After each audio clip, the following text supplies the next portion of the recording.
dia uma vez mais. Para quem não nos acompanhou no primeiro debate, vamos agora ter o segundo painel de conversa destas conversas sem fim do projeto da longevidade do Expresso, com o apoio da Fidelidade e da Novartis.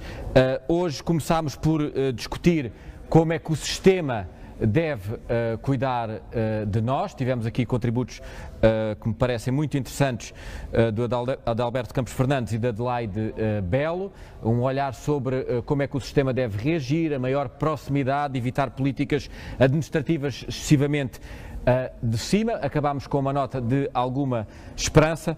Para a segunda conversa, se quisermos, menos virada para o sistema, mais virado para nós próprios, exatamente com o mote como devemos cuidar de nós próprios, aliás. Eu tenho comigo a Cristina Vaz de Almeida, tenho comigo remotamente. Nós desde há 2 anos e qualquer coisa estamos habituados a que isto aconteça, infelizmente faz parte, mas acontece-nos a todos. Bom dia, ela acompanha-nos remotamente. A Cristina Vaz de Almeida é presidente da Sociedade Portuguesa de Literacia em Saúde, uma organização recente a quem eu desejo grande longevidade, naturalmente. Os meus parabéns e espero que esteja a correr bem esta nova organização. É ainda diretora da única pós-graduação de literatura em saúde que existe em Portugal. Penso eu que não estarei aqui a dizer nenhuma asneira. Cristina, bom dia, obrigado por estar connosco.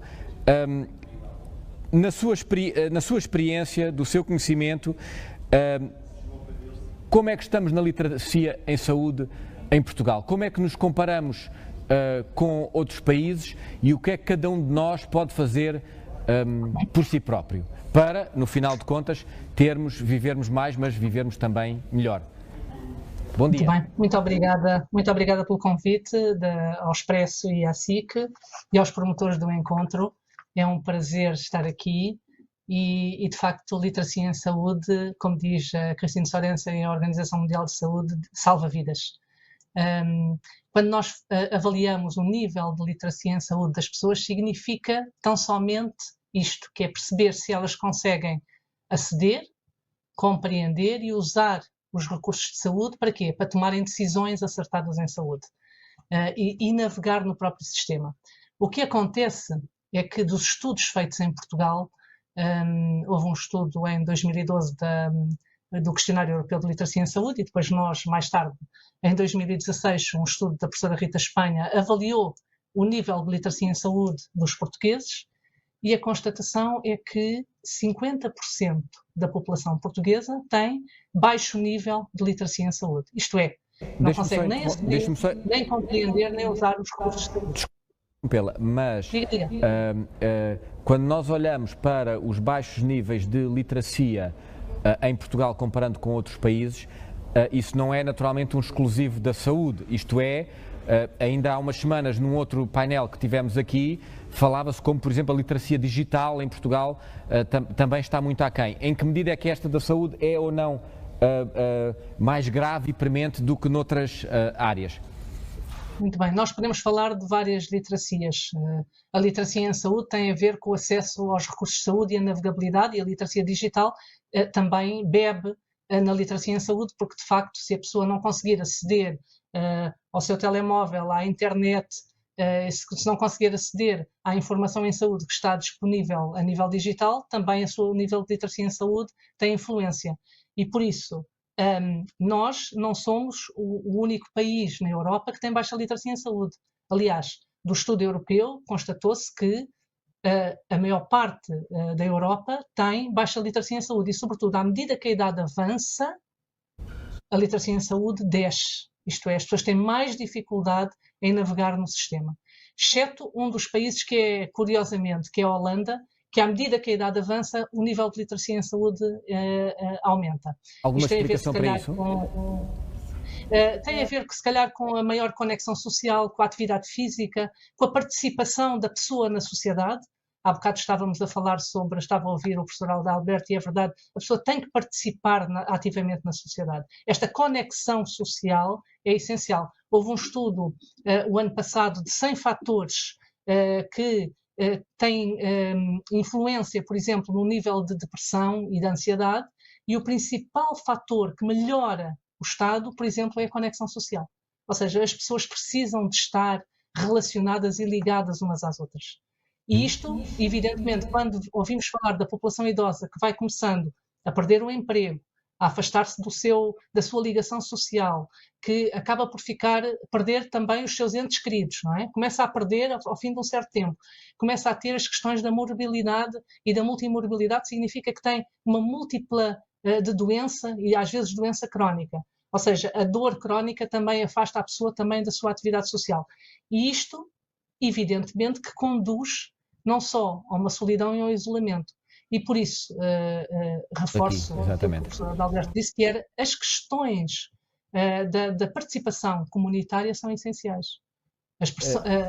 Esta questão, por exemplo, da transferência das competências de saúde para as autarquias tem que ser mais debatido porque dentro da comunidade a pessoa consegue ser mais ativada, porque aquilo que as pessoas procuram, de facto, e quando nós pensamos nos determinantes da saúde, quão longe eu estou do meu centro de saúde, consigo deslocar-me ao centro de saúde, que problemas é que eu tenho de transporte, financeiros, económicos, de habitação. E isto tudo influencia de facto. E por isso as comunidades têm um papel muitíssimo ativo na integração das pessoas dentro da comunidade. Um dos aspectos interessantíssimos é o papel das universidades séniores no dinamismo das competências dos indivíduos mais velhos.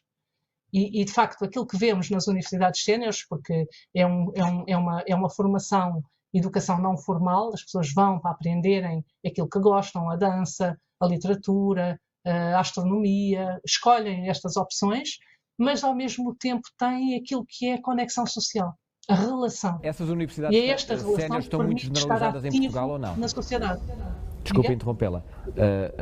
Falou aí das universidades séniores e do papel que podem ter na integração e, consequentemente, também na literacia em saúde, mas as universidades séniores em Portugal não me parece que estejam propriamente generalizadas. Consegue-nos dar uma ideia sobre a cobertura e aquilo que poderia eventualmente ser feito nesta área?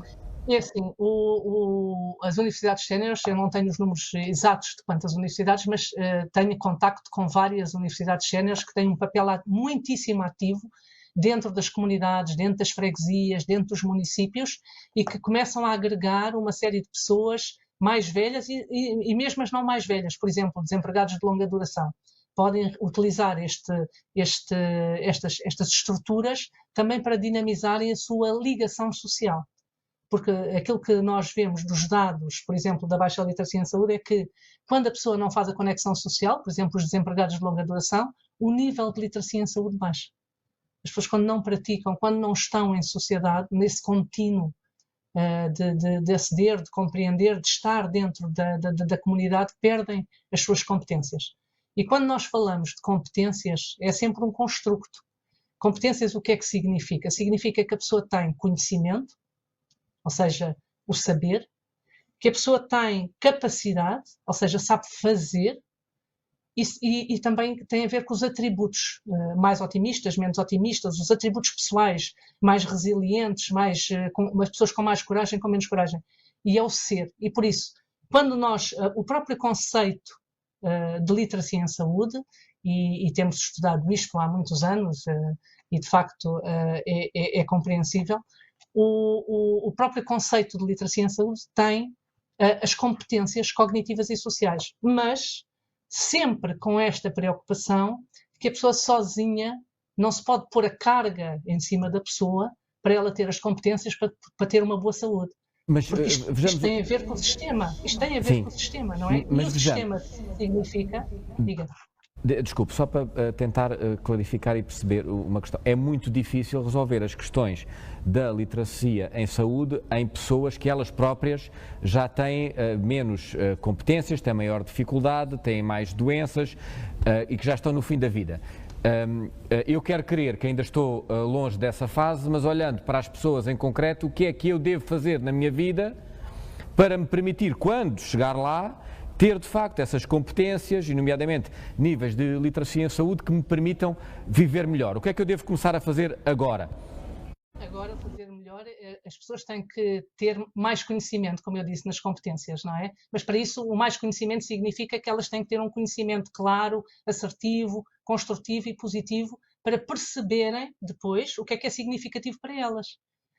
E passa, basicamente, nós sabemos que as pessoas que têm, por exemplo, mais atividade física, têm uma saúde e uma longevidade maior com mais saudável, ou seja, não é a partir dos 60 anos que depois só têm mais 6 ou 7 anos de vida saudável, mas podem prolongar, como por exemplo nos países nórdicos, mais 10, 15 anos de vida saudável. E é isto que se quer, que a pessoa envelheça, mas envelheça com mais saúde e com mais satisfação e felicidade. Mas os níveis de... Desculpe, isto é sempre um bocadinho mais difícil à distância, espero que compreenda, não quero interrompê-la, mas os níveis de prática física em Portugal não serão dos melhores, ou são? Desse ponto de vista, quando estava a dizer, eu tenho que fazer desporto. Vindo a aumentar, os níveis de atividade física, mesmo na população idosa, têm vindo a aumentar. Isto também por causa do papel dos municípios no estímulo das estruturas. As estruturas, é preciso espaço para fazer atividade física. Os municípios têm tido um grande papel nisso, e vemos vários municípios, já não digo Oeiras, Cascais, Porto, têm tido uma grande intervenção, por exemplo, as vias para as bicicletas, os passeios rebaixados, porque quando nós falamos na atividade física, estamos a pensar também em cidades saudáveis. As cidades têm que estar adaptadas também à geração mais velha, que sabemos que tem muito mais tendência para quedas, tem muito mais tendência para ter fragilidade em termos estrutural. E as cidades e os municípios trabalham também para isso. Eu vejo que tem havido um grande esforço, não só a nível da cidade de Lisboa, cidade do Porto, das comunidades, mesmo do interior. Estou a pensar Castelo Branco, por exemplo, que tem todos os passeios rebaixados, que permite a esta geração mais velha, não é, ter um percurso na cidade. Este percurso na cidade. Evidentemente, nós também temos a população urbana, não é? E a população rural. E são estruturas diferentes. Mas, em relação à atividade física, é essencial. Porque a pessoa deve fazer, não é que vamos pedir aos idosos que vão correr uma maratona, embora haja alguns que o façam, mas tem que fazer de acordo com a sua capacidade. E isso, a saúde de proximidade, é essencial. Mas na saúde de proximidade, quando nós pensamos qual é o papel do médico ou do enfermeiro, tem que ter, além das competências biomédicas, tem que ter as competências, além da cura, do cuidar. Isso significa que cada profissional de saúde tem que desenvolver um nível de literacia em saúde que é a competência comunicacional, a competência relacional, não é? Saber ouvir, deixar as pessoas exporem as suas necessidades, ter uma linguagem e comunicação assertiva, de respeito pelo outro e haver aqui um equilíbrio, uma linguagem clara, não utilização do jargão técnico, porque aquilo que acontece é que a pessoa ouve uma informação complexa de saúde e depois não assimila essa informação, porque é demasiado complexo. E o que é que acontece? A pessoa vai para casa, não é? Porque a relação de saúde é um comboio de partida, as instruções partem para a pessoa, mas depois a pessoa vai para casa e tem que tomar decisões em saúde. E se a pessoa não compreendeu essas instruções em saúde, como há bocado foi dito, as questões, por exemplo, o que é 30 mililitros de uma colher de xarope? Se calhar a pessoa pensa que é uma colher de chá, uma colher de sopa, ou seja, estas questões da numeracia, estas questões básicas que é da literacia, saber ler, saber escrever, e depois a literacia em saúde, que é compreender as instruções em saúde, compreender as bulas, tomar decisões, isto vai uma longa distância. E por isso tem que haver também aqui uma preocupação dos profissionais de saúde de terem um nível de literacia em saúde, isto é, dar mais competências a esta população, sobretudo esta população idosa que tem baixa literacia em saúde, mas feito de uma forma não só biomédica, mas também biopsicossocial. Comunicação mais assertiva, mais clara e mais positiva. Ajude-me a perceber um pouco melhor. Nós estamos a falar de uma questão de saúde, mas a verdade é que eu ouço-a e penso sobretudo, por exemplo, no sistema de educação. Isto é, em que medida é que o sistema de educação, porque quando se diz permitir às pessoas compreenderem as bulas médicas, como dizia, etc., etc., em que medida é que o sistema de educação está adequado e permite aumentar, ou deveria permitir aumentar os níveis de literacia, e o que é que pode ser feito? Isso é uma excelente pergunta, Martim. Realmente tocou aí num ponto essencial, que é Normalmente. se as crianças com mais tenridade, 3, 5 anos, quando que os pais dizem, olha, está o sinal vermelho, não podes passar, e elas entendem isso, porque é que também não entendem as questões de saúde, não é? Coisas básicas de saúde, a higiene oral, as questões do cuidado, as questões da intergeracionalidade. E por isso, na educação, temos que urgentemente, e isto é um desígnio e uma necessidade desta Sociedade Portuguesa de Literacia em Saúde, nós temos, de facto, só para fazer aqui uma parte, um caminho enorme na literacia em saúde. Eu dou formação avançada em literacia em saúde há 11 anos e temos preparado muitos profissionais de saúde e, por isso, tem que haver, de facto, aqui um apoio e uma intervenção da escola e das competências parentais também, para haver maior literacia em saúde. Isto é, não se pode começar a literacia em saúde no ensino pós-graduado como nós o fazemos atualmente.